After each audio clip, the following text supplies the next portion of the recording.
যে কিতাবটি থেকে কথা শুনতে এসেছি সেই কিতাবের নাম কি? কোরআন। এই যে কোরআন আল্লাহ পাক দিয়েছেন, এই কোরআনের মধ্যে কি কোনো ভুল আছে? এই কোরআনের মধ্যে কি কোনো সন্দেহ আছে? This is the book about which there is no doubt, a guidance for those conscious of Allah. জোরে বলেন আল্লাহু আকবার। আল্লাহ রাব্বুল আলামিন বলেন আলিফ লাম মিম যালিকাল কিতাবু লা রাইবা ফীহি হুদাল লিল মুত্তাকিন। জোরে বলেন আল্লাহু আকবার। আল্লাহ রাব্বুল আলামিন বললেন বান্দারে শোনো, এমন একটা কোরআনুল কারীম আমি তোমাদের জন্য নাজিল করলাম, এমন একটি কিতাব আমি তোমাদের জন্য দিলাম। যালিকাল কিতাবু লা রাইবা ফি, এই কোরআনের মধ্যে কোনো ভুল নাই, এই কোরআনের মধ্যে কোনো সন্দেহ নাই। আর এই কোরআনটা হেদায়েত দিয়ে মুত্তাকি বানিয়ে আল্লাহর জান্নাত পর্যন্ত পৌঁছায় দিবে। জোরে বলেন সুবহানাল্লাহ। এজন্য আমার মুসলমান ভাইয়েরা কোরআন কেমন করে সম্মানিত করে, যুগে যুগে যারা এই কোরআনের সংস্পর্শে এসেছে আল্লাহ রাব্বুল আলামিন তাদেরকে এত সম্মান দান করেছেন। আল্লাহ রাব্বুল আলামিন তাদেরকে জিরো থেকে আল্লাহ হিরো বানায় দিয়েছে। জোরে বলেন সুবহানাল্লাহ। একটা ছোট্ট উদাহরণ দিলে আপনারা বুঝতে পারবেন কোরআন কেমন করে মানুষের দামটা বাড়ায় দেয়।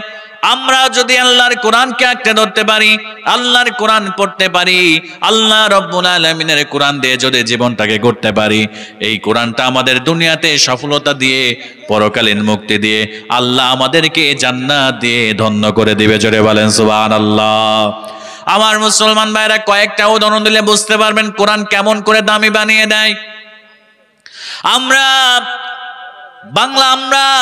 মানুষগুলো কোরআনের সঙ্গে একটা কাপড় ব্যবহার করে, ভালো করে খেয়াল করেন, কোরআনের সঙ্গে একটা কাপড় ব্যবহার করা হয়, তার নাম হলো জুজদান।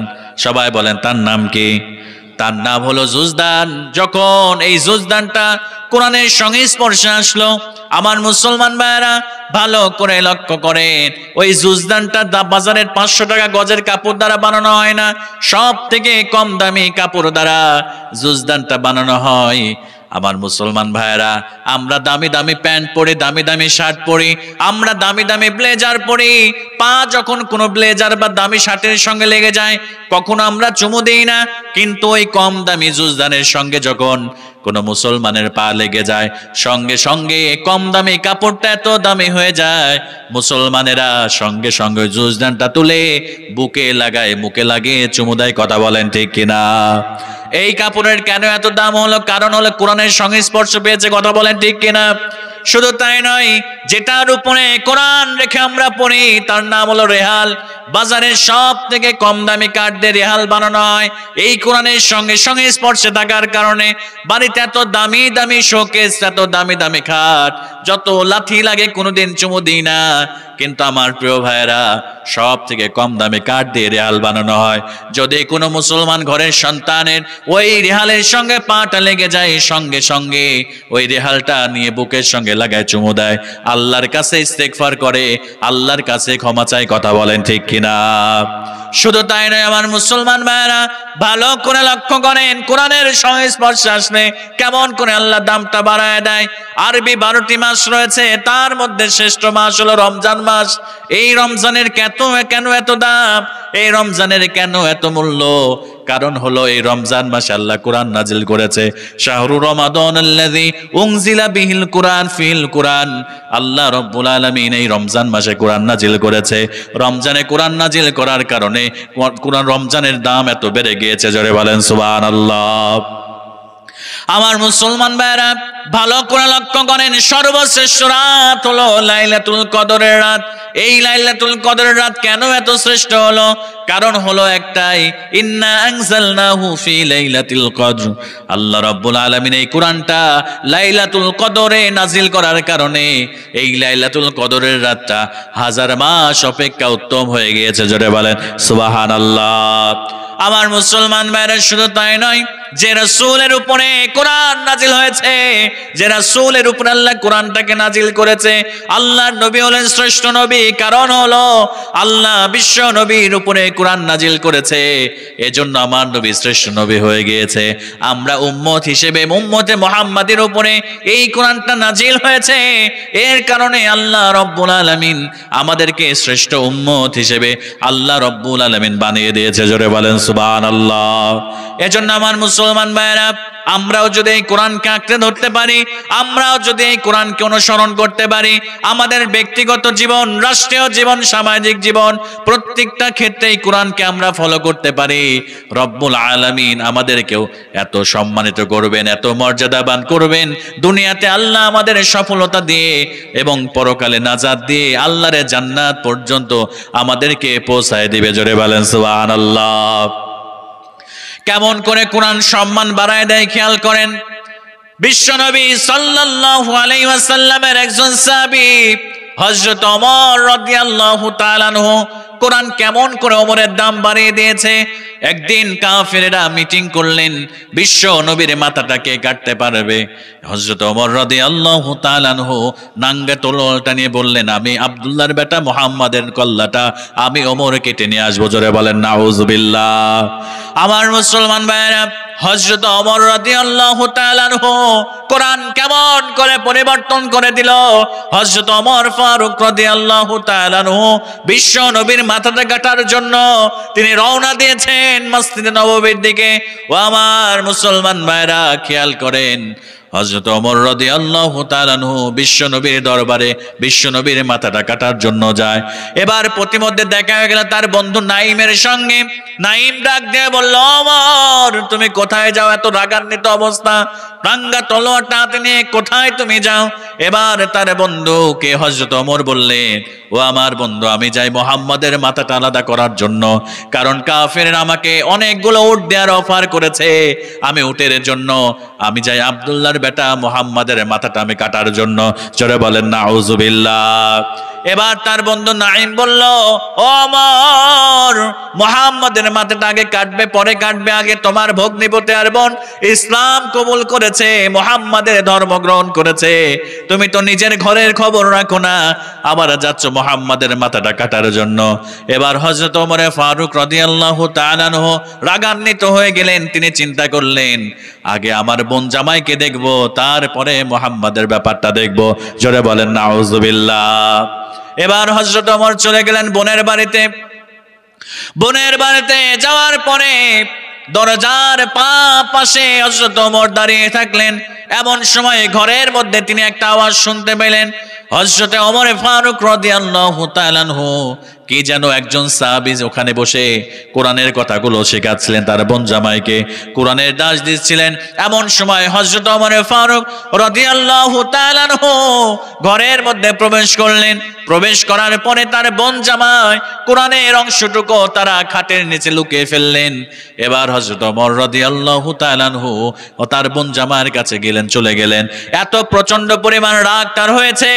হযরত ওমর রাদিয়াল্লাহু তাআলা আনহু এবার বোনকে এমন জোরে একটা কানের উপরে থাপ্পড় দিয়েছে, সঙ্গে সঙ্গে বোনের কানটা তালা ফেটে বোনের কান দিয়ে দরদর করে রক্তগুলো বের হয়ে গিয়েছে। ও আমার মুসলমান ভাইরা, হযরত ওমর ফারুক রাদিয়াল্লাহু তাআলা আনহু এবার কষ্ট পেয়েছেন বোনের এত কষ্ট দেখে। এবার হযরত ওমরের মনটা নরম হয়ে গিয়েছে। বোনকে ডাক দিয়ে বলে, ও বোন, তুমি কি পড়তেছিলা? আমার কানের মধ্যে একটা কিসের যেন আওয়াজ আসতেছিল, আমাকে একটু শোনাও। এবারে তার বোন বলল, ভাই, এটা এমন একটা কিতাব, এটা অপবিত্র অবস্থায় ধরা যায় না, তুমি আগে গোসল করে আসো, ওযু করে আসো, তারপরে তোমাকে ওই কোরআনটা হাতে দিব। এবার হযরত ওমর ফারুক রাদিয়াল্লাহু তাআলা আনহু তিনি গোসল করে আসলেন, ওযু করে আসলেন। হযরত ওমর ফারুক রাদিয়াল্লাহু তাআলা আনহু গোসল করে এরপরে আসলেন। এবার বোন তার হাতে কোরআনটা তুলে দিলেন। হযরত ওমর ফারুক রাদিয়াল্লাহু তাআলা আনহুর বোন জামাই তেলাওয়াত করতে শুরু করলেন, তাহা মা আনজালাল্লাহু ইলাইকাল কুরআনা লিতাশকা। জোরে বলেন আল্লাহু আকবার। আল্লাহ রাব্বুল আলামিন বলছেন, এমন একটা কোরআন আমি নাজিল করলাম, এই কোরআন মানুষদেরকে হতাশাগ্রস্ত করবে না। এই কোরআনটা আমি নাজিল করে দিয়েছি মানুষদেরকে জান্নাতের পথ দেখানোর জন্য। হযরত ওমর ফারুক রাদিয়াল্লাহু তাআলা আনহু যখন এই কোরআনের কথাটা শুনলেন, যখন এই কোরআনের তেলাওয়াত শুনলেন, এত সুন্দর তেলাওয়াত, কত সুন্দর ছন্দের মিল, এত সুন্দর কোরআন শুনে হযরত ওমর ফারুকের মনটা নরম হয়ে গেল। এবার বোন জামাইকে বলল, আমাকে বিশ্ব নবীর দরবারে নিয়ে চলো, আমি বিশ্ব নবীর হাতে ইসলাম কবুল করে আমি মুসলমান হতে চাই। জোরে বলেন সুবহানাল্লাহ। এবার হযরত ওমর ফারুক রাদিয়াল্লাহু তাআলা আনহু বিশ্ব নবীর দরবারে চলে গেলেন। যাওয়ার পরে বিশ্ব নবীর দরবারে ঢুকবেন, এমন সময় হযরত আবু বকর, হযরত ওসমান আলী বললেন, ও ওমর তুমি কেন এসেছো? হযরত আমির হামজা বিশ্ব নবীর চাচা বললেন, ওমর রে, বিশ্ব নবীর সঙ্গে বেয়াদবি করো না, তুমি কেন এসেছো বলো। আল্লাহর নবীজি বিশ্ব নবী বললেন, ও আমার চাচা, আপনি ওমরকে আসতে দেন, কারণ আমি আজকে আল্লাহর কাছে দোয়া করেছিলাম, আল্লাহ তুমি খাত্তাবের বেটা ওমর রে, না হলে আবু জেহেলকে তুমি হেদায়েত দিয়ে ইসলামের জন্য কবুল করে নাও। চাচারে, ওমরকে আসতে দাও, কারণ আমি বুঝে গিয়েছি আল্লাহ রাব্বুল আলামিন ওমরের ব্যাপারে আমার দোয়াকে কবুল করে নিয়েছে। জোরে বলেন সুবহানাল্লাহ। এজন্য বিশ্বনবী সাল্লাল্লাহু আলাইহি সাল্লাম ওমরের ব্যাপারে বললেন, কি বললেন খেয়াল করেন। এই কোরআনের সংস্পর্শে আসার কারণে আল্লাহ রাব্বুল আলামিনের হাবিব বিশ্বনবী সাল্লাল্লাহু আলাইহি ওয়াসাল্লাম এই ওমরের ব্যাপারে বললেন, আমার পরে কোনো নবী নাই, আমার পরে কোনো রাসূল নাই, আমার পরে যদি কোনো নবী অথবা রাসূল হয়ে যেত, তাহলে আমার সাহাবী হযরত ওমর নবী বা রাসূল হয়ে যেত। জোরে বলেন সুবহানাল্লাহ। আল্লাহ রাসূল বললেন, আমার পরে কোনো নবী নাই, আমার পরে কোনো রাসূল নাই, যদি আমার পরে কোনো নবী অথবা রাসূল আসতো, তাহলে আমার ওমর সে নবী অথবা রাসূল হয়ে যেত। জোরে বলেন আল্লাহু আকবার। এই সম্মান কেন? কারণ হচ্ছে একটাই, এই ওমর কোরআনের সংস্পর্শে এসেছিল, এই ওমর কোরআনকে আঁকড়ে ধরেছিল। এজন্য আল্লাহ পাক সুবহানাহু ওয়া তাআলা তার দামকে আল্লাহ দুনিয়াতে এবং পরকালে আল্লাহ আকাশচুম্বী করে দিয়েছে। জোরে বলেন সুবহানাল্লাহ। এজন্য আমরাও যদি এই কোরআনকে আঁকড়ে ধরি, তাহলে আমাদের দাম বাড়বে নাকি কমবে? বলেন না, বাড়বে নাকি কমবে? আমার মুসলমান ভাইরা ভালো করে খেয়াল করেন, কি এমন একটা কিতাব আমরা পেলাম। আল্লাহর নবী বিশ্ব নবী সাল্লাল্লাহু আলাইহি ওয়াসাল্লাম বলেন, আন-নাযারু ইলা সালাসাতি আশিয়া ইবাদাত, এই পৃথিবীর মধ্যে এমন তিনটা জিনিস আছে যার দিকে কোনো বান্দা বান্দি যদি নজর করে, রব্বুল আলামিন তার আমল নামায় সওয়াব দিয়ে দেয়। জোরে বলেন সুবহানাল্লাহ। সাহাবায়ে কেরাম ডাক দিয়ে বললেন, ইয়া রাসূলুল্লাহ, কোন তিনটা জিনিসের দিকে তাকালে সওয়াব?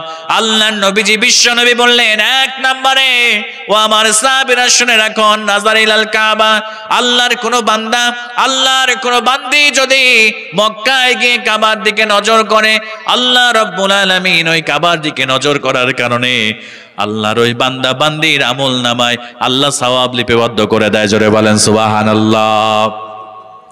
এরপরে সাহাবায়ে কেরাম বলেন, ইয়া রাসূলুল্লাহ, দুই নম্বরে কোন জিনিসের দিকে তাকালে সওয়াব?